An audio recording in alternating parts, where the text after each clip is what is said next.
मस्जिद में हम और आप बैठे हैं, इसलिए मस्जिद में बैठने से पहले मस्जिद में बैठने के जो आदाब हैं उस आदाब को मलहूज़ रखना है। बच्चे उधर बातचीत हंसी मजाक कर रहे हैं जो मस्जिद के अदब के सरासर खिलाफ है। मस्जिद में जिक्र व अस्कार करना है, उधर मस्जिद में बच्चे उधर देखिए गुफ्तगू में लगे हुए हैं, ये गलत बात है, गुनाहगार सब होगा। इसलिए हुक्म है कि जब मस्जिद में आए तो एतिकाफ़ की नियत कर लीजिए। लिहाजा हम लोग सबसे पहले मस्जिद में बैठने की जो दुआ है वो पढ़ लीजिए। पढ़िए सब आदमी, नवई तो सुन्नतल एतिकाफ़। इतना पढ़ लेने के बाद अब आप बैठिए, बातचीत कीजिए, सब जायज़ हो गया। मस्जिद वो है जिसमें दुनिया की जायज़ गुफ्तगू, दुनियावी जायज़ बातें भी करना मना है। आका फरमाते हैं कि दुनिया की जायज़ बात जो कर, जायज़ बात, गाली गलौज तो बहुत अलग बात, जायज़ बात जो जायज़ है बात करना, वो दुनिया की जायज़ बात करना मस्जिद में अपने इबादत को, उसकी इबादत को ऐसे ख़त्म कर देती है जैसे पानी आग को ख़त्म कर देता है। दुनिया की ज़रूरत वाली बात अगर करते हैं तो आपकी इबादत जो पहले किए हैं सब बर्बाद हुआ। जितनी देर बैठेंगे गुनाह होगा। अगर एतिकाफ़ की नियत करके बैठ जाते हैं तो जो भी बात कर रहे हैं दुनिया की जायज़ बातें वो ठीक है, जायज़ है, साथ साथ हर सांस के बदले अल्लाह ताला नेकी अता फरमाए। मस्जिद बहुत अदब व एहतराम की चीज़ है। अक्सर व बेशतर बिलखुसूस जुमा के दिन जो लोग प्रोग्राम करते हैं या वैसे ही घर से, गांव से शिरनी मलीदा वगैरह लोग भेज देते हैं तो उसको अक्सर व बेशतर मस्जिद में बांटते हैं, जो एक हंगामा हो जाता है। मना करते हैं कि भाई ये मस्जिद है, बांटना है आप बाहर जाके बांटिए, मिलाद शरीफ हो जाए, प्रोग्राम हो, तो मस्जिद है, इसका अदब व एहतराम बहुत ज़रूरी है। सैयदना इमाम बुखारी रहमतुल्लाहि ताला अलैह। और दूसरी बात यह है कि हमारे आका फरमाते हैं कि मस्जिद को बच्चों से और पागल से बचाओ, बच्चों से और पागल से मस्जिद को बचाओ।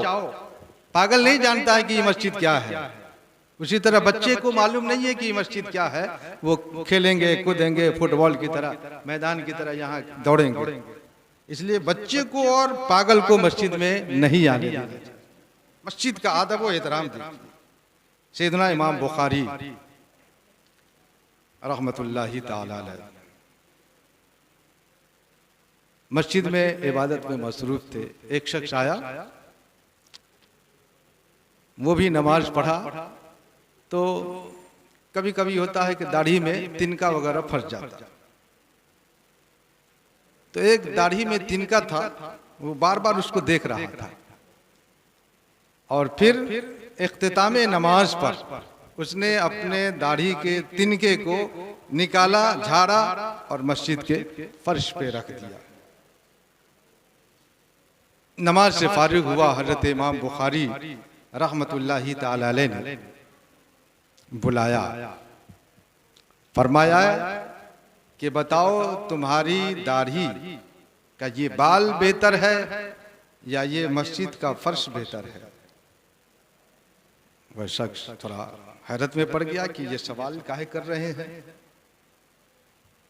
पूछा, जवाब दीजिए कि आपकी जो दाढ़ी है वो दाढ़ी बेहतर है या ये मस्जिद का फर्श बेहतर है। पढ़े लिखे थे।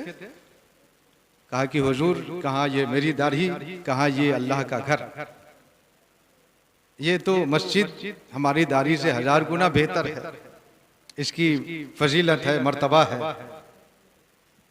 कहा कि तुमने दाढ़ी के तिनका को निकाला, क्यों? कि वो तिनका तुम्हारे दाढ़ी में ठीक नहीं लग रहा था, अच्छा नहीं लग रहा था, तो उस तिनके को निकालकर तुमने मस्जिद के फर्श पे गिरा दिया।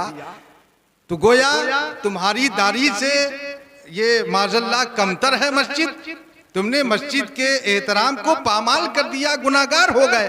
तौबा कर लो रब की बारगाह में, इसलिए कि तुम्हारी दाढ़ी बेहतर नहीं है, मस्जिद का फर्श बेहतर है, इसका जर्रा जर्रा बेहतर है, इसलिए कि ये अल्लाह का घर है, खाना खुदा है, इसमें इबादत की जाती है। उसने तौबा किया और कहा हाँ हुजूर, मैंने दाढ़ी को बेहतर समझ लिया था, लेकिन मेरी दाढ़ी बेहतर नहीं है, मस्जिद का फर्श बेहतर। एक तिनका अपनी दाढ़ी से झाड़ दिया, इमाम बुखारी रहमतुल्लाहि ताला अलैह को बर्दाश्त नहीं हुआ। और यहाँ लोग मस्जिद में कूद फांद ये वो दुनिया जहान कतई नहीं। हाँ, अगर प्रोग्राम करना है मस्जिद में तो कीजिए, ठीक है, लेकिन बच्चों से बचाइए। लेकिन ऐसा मुमकिन नहीं है कि बच्चा नहीं आएगा। अदब एहतराम रखना ज़रूरी है। अगर प्रोग्राम करते हैं तो बच्चे को साइलेंट रखिए, एक आदमी उस पर मुस्तैद रहिए कि बच्चा शरारत न करे, नहीं तो बजाय सवाब के सब गुनाहगार हो जाएंगे। शिन्नी बांटने का एहतमाम अगर कीजिए तो वो शिन्नी का एक दाना जमीन के फर्श पर नहीं गिरे। जुमा के दिन लोग शिन्नी बांटते हैं, मिठाई क्या पूरे कटोरा और पूरे प्लेट को लोग नीचे उछल देते हैं, गुस्से में झगड़ा लड़ाई अलग करते हैं। इस सबसे बचिए, इसलिए कि आप आए हैं यहाँ सिर्फ इसलिए आए हैं कि इमाम हुसैन का सदका मिला। इमाम हुसैन रज़ी अल्लाह ताला अन्हु का सदका लेने के लिए आए हैं। और फिर यहाँ आने के बाद बजाय मिठाई के डंडा पिटाई लग जाए तो लोग क्या कहेंगे, उसी तरीके से बजाय नेकी के गुनाह हो जाए तो आना बेकार हो जाएगा। लिहाजा मस्जिद का अदब व एहतराम बिल्कुल जरूरी है। मिलेगा रूह को सुकून, मिलेगा कल्ब को करार, हुसैनी तेगी नेटवर्क में है नातों की बहार। आपसे गुजारिश है कीजिए सब्सक्राइब और घंटी दबा दीजिए। आसिफ हुसैन बाबू की मेहनत को कर लीजिए कबूल, क्यों उलमा शोरा की है इसमें कलाम नातो